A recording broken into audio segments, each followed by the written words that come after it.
Smile daw di. Wala pa mo gigutom no.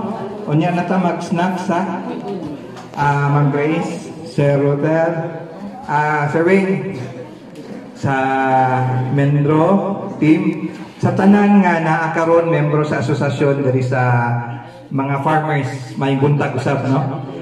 Paila ko ako si Alan, anak ko ni Ado, kung nakaila mo sa mga karaan, usa ka farmer.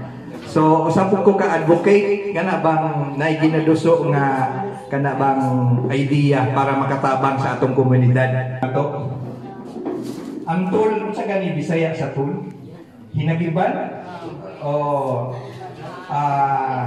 huramintas no, kini siya ang tawag niya vetiver grass. Tanaw nimo simple lang kay siya vetiver grass no, pero depende sa imong tanaw kay pwede man ni mahimong dangan imo lang siya pasagdan, pero kung nakasabot ka, nakaila ka, magamit siya as tool. Magamit sa imong panguma, no? Daghan siya gamit. Isa diha makita ninyo kana kung dalan sa ubos sa Bohol.